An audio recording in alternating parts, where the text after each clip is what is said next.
Hey everybody, it's Tasha, Central Cali Realtor here, and I wanted to shoot this video because I have officially made the transition to Redfin. I am a senior lead agent with Redfin. Yay!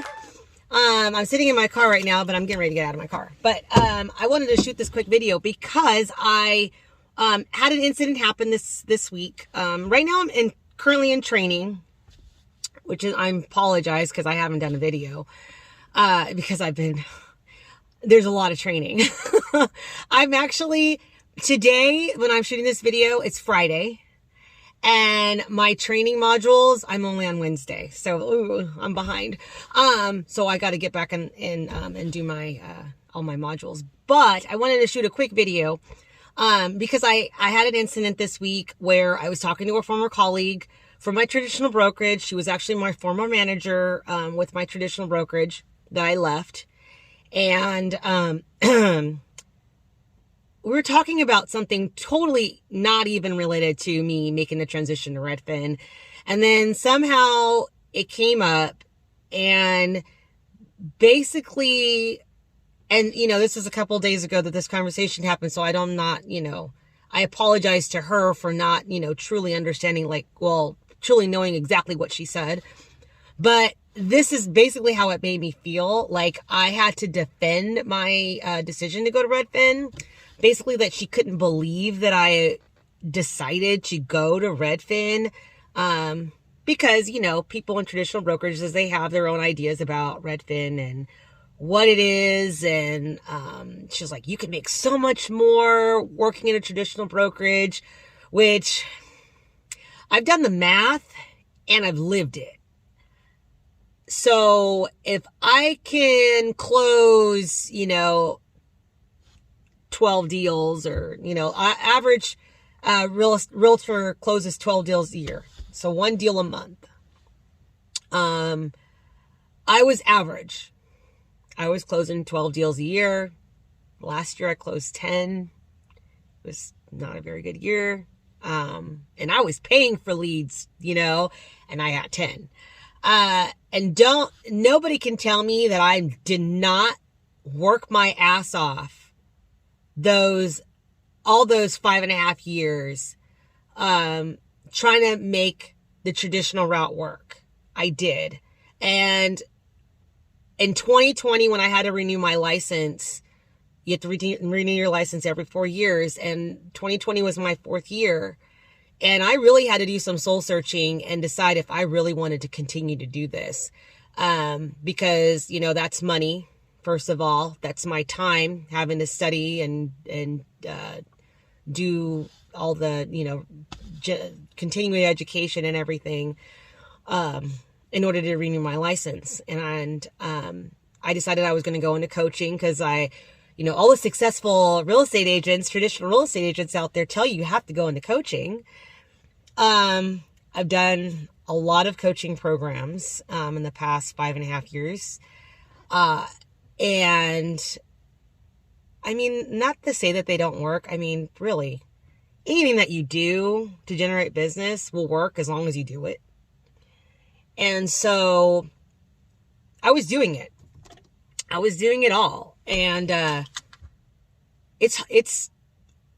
it's a rat race. It really is. And it's a roller coaster ride. And hell yeah, there was months that I had 1 month last year where I made like $26,000 in 1 year. Or not 1 year, $26,000 in 1 month. Sorry. Not 1 year. God, that would be awful, right? After all my expenses, I made about that though. Cause I've done the math. And the numbers don't lie.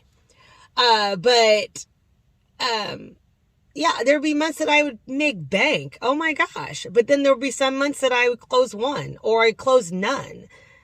Or, I'm wondering if my next closing is going to come anytime soon. Last year, in the year 2021, I closed escrow in January. And it was a small one. It was only 2% commission, but it was a $500,000 house, but it was 2% commission.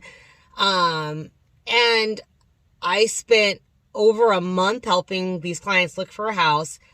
The city that they wanted to look in was 45 minutes away, one way. I, not complaining or anything. I loved helping them. I love this couple that I work with. I actually still keep in contact with them.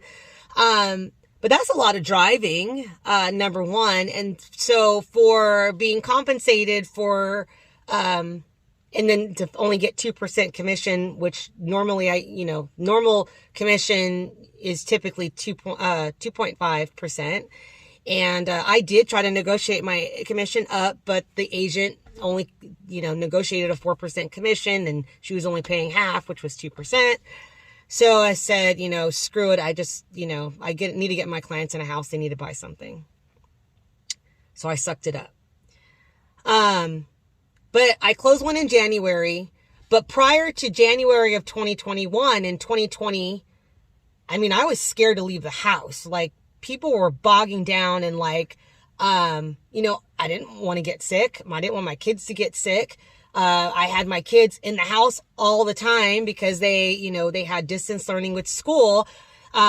So getting out of my house and doing tours and stuff wasn't as easy. Plus, we couldn't do open houses. We couldn't, you couldn't even cold call. It was so bad in 2020. So, in 2020, I only closed maybe two deals, maybe three. I don't even remember. It was minuscule because 2020 was supposed to be my breakout year. I was like, I'm coming out. I want the world to know. In 2020, because I was like, 2020 is it. 2020 was it, right? I had to renew my license. I had a shitty year. I barely closed anything.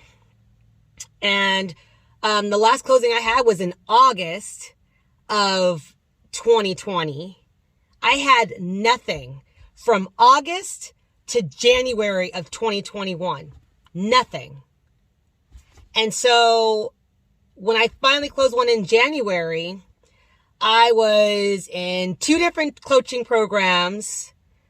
I still didn't, I had leads. I had a bunch of prospects, but nothing really people were actively looking for a home, looking to sell their home. People were still bogging down for me. My experience was people were still bogging down, but some people had banner years in 2020 and 2021, but that wasn't the case for me. Everybody's situation is different. And so, I didn't have any closings from January when I closed one all the way to June of 2021 when I finally closed another client, which was actually a referral from a past client. And, so in June, I was able to close one. In July, I closed 3. That was my awesome. I had a listing and 2 buyers that closed on the same day. It was great having twins. And then in August, I closed nothing. September, I closed 2. October, I didn't close any. November, I closed 1. December, I had 3 in escrow. I had a listing in escrow and 2 buyers in escrow. The listing, the buyer changed their mind and they canceled that one. But I still have the seller. We just had to get back into contract, but no closing in December for that one. I had another buyer where the seller was absolutely unreasonable. The house was listed too high to begin with. We tried working with the listing agent who was also the seller, selling the house for $85,000 over the appraised value. My client did not have $85,000 to fill that gap. So that one was definitely not going to close. And then my buyer ended up changing her mind and having to rent something because she just needed to get into something quickly. And I had one closing in December, which ended up closing late. So Christmas was a struggle. For the first time I used that ecommission option that we have. Barbara Corcoran I think that's her company, or she at least advertises for it. But anyway, I use the ecommission so I can at least give my kids a Christmas and pay bills, because I was closing out the year with nothing. And then so far in 2022, I've had one closing in the month of January, and that was my listing that I had listed and fell out of escrow in December. So I've been working with buyers and sellers, and, people are just like not ready to go. They're not ready to move.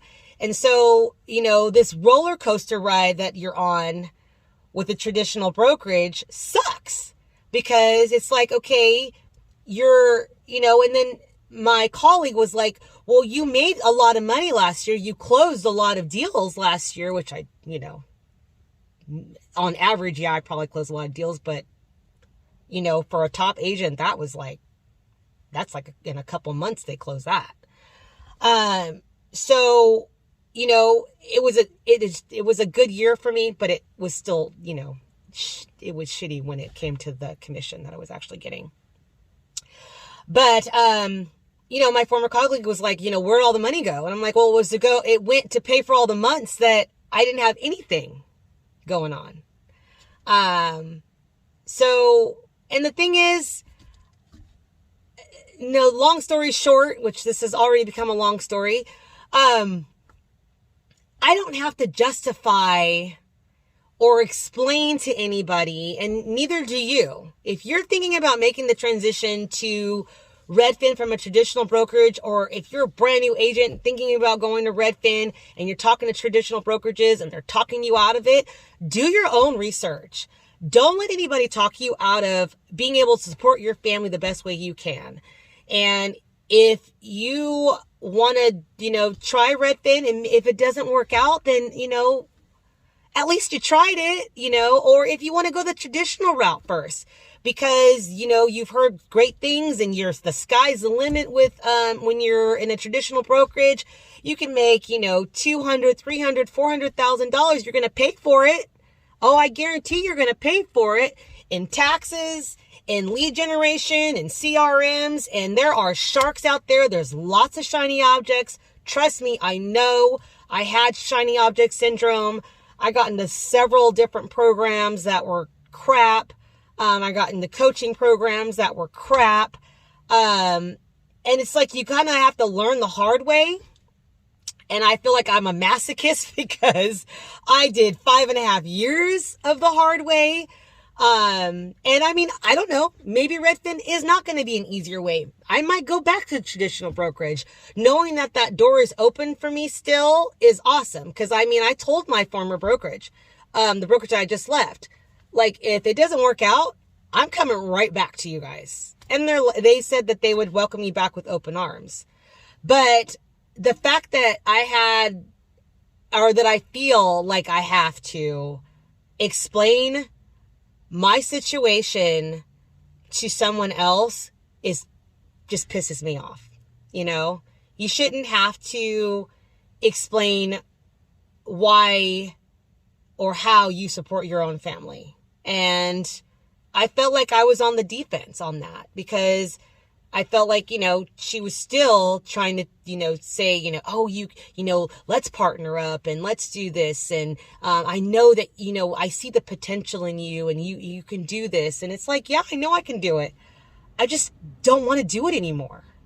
I don't want to spend the money anymore to generate leads. I don't want to, have to cold call people that don't really want to work with me, or they're tire kickers, or they already have an agent, like I'm done. I'm done with it. And I even told her, I was being real. I was like, you know what? Yeah, I did close a lot last year, but after I did my taxes, I could have worked full time at McDonald's as a manager and made more than I made after all those expenses came out. I have a college degree, y'all. I have a master's degree. I can go work, and I was, before I started doing real estate, I was working as a college professor. And I can go do that and make more money, and it'd be less stressful, which I don't know about that. Being a college professor is pretty stressful. But I could be doing that and get a steady stream of income coming in every 2 weeks or every month and not have to go through the headaches that I had to in real estate. So, if you are thinking about making a transition from a traditional brokerage to Redfin, do your own research. Don't talk to other realtors about your decision. And I promise you, they will not understand if they're in a traditional brokerage. Talk to Redfin agents. Check some out. I know that there's probably some in your area. And just text them and say, hey, I'm in a traditional brokerage, and I was just wondering if you had maybe some time to talk to me really briefly about your experience with Redfin, because I'm thinking about making the move, or, whatever the case may be, or continue to subscribe to this channel so, I can tell you about my experience, because I am coming from the traditional route over to Redfin. And a lot of the agents that I'm in my training course with right now, they're agents that they've been in the business for some of them over 20 years, and they came to Redfin. And their stories are similar to mine. They're tired of the expenses of paying for leads. They're tired of the rat race. They're ready to just be able to focus on customer service and not have to focus on where's my next client coming from? Where's my next escrow coming from? That's the worry that we constantly have as realtors. Where's my next paycheck coming from? Okay, I got this client in escrow. Now, that's great for 30 days from now, but what about 60 days from now? Am I going to have another closing? And you're constantly working to get the next one and the next one and the next one. And I don't even want to do it anymore. Why would I want to do that anymore? And that's what I was trying to explain to her. But of course, she doesn't understand. Oh, it's, you just have to put your whole being into it. It's all about mindset. Yeah, it's about mindset. It is. And I had the mindset for 5.5 years that I'm going to do this. But there would be some months that I didn't make anything, where I had to, I did DoorDash for a while. I was delivering food. If you lived in Central California, I probably delivered food to you via DoorDash. I worked for a driving school, part-time, making $15 an hour, just so I can have a steady paycheck coming in. I worked at UPS for a little while, and I loaded trucks. I've never had a labor job in my life, and that was my first labor job, and I absolutely hated the entire experience. It was hard work. It's hard. I did that for a while. I taught at a junior college, which took a lot of time teaching, because the way that the college is structured, I had to do my own lesson plans. I had to grade my own papers. I didn't have a teacher's assistant. So it was actually just taking way too much of my time away from my business. So I had to give that up too. But the fact that I even had to get part-time jobs in order to subsidize what I should be making in my real estate business full-time, because I've been a full-time agent the entire time, sucked. So if somebody gives you grief about wanting to join Redfin, you're talking to the wrong people. You need to do the research yourself. You need to just research everything yourself. See if this is a good fit for you, and not give a crap what anybody else thinks, because you're the one ultimately that has to support your family, and nobody else is going to help you do it. Talk to your partner about it. Talk to your kids about it. If they're at the age that they can understand. But definitely I think that you should just keep it tight until you're ready to make the move either way. That's my 2 cents. All right, this actually turned out to be a longer video than I wanted it to be, and I need to get inside so I can continue my training, because I told you I am behind on my training, so I need to get going on that. But if you have any questions for me, go ahead and leave them in the comments below. If you have any ideas for me to make videos for you regarding, any of my experiences with Redfin so far, I'm only in week 1, so I haven't done too much, and they don't give me any customers in the very beginning. So I've just been working the leads that the clients that I already have. That I've only been working with those right now, but Redfin doesn't give you any new customers until you've gone through the training program. So, which I think is great that they don't do that, because they don't want to completely overwhelm you, especially because you're going through training, you're learning how to use all the technology and stuff. So, but I just wanted to make this video for you. So please like, subscribe, let me know if there's anything that, maybe you want to know about my transition and how you can handle questions that you're maybe getting from colleagues. Let me know. I'll be happy to help you through it, but I really think you should not give a crap what anybody else thinks, because it's ultimately your decision, it's your life, and it's your money. Alrighty then. See you later all. Bye.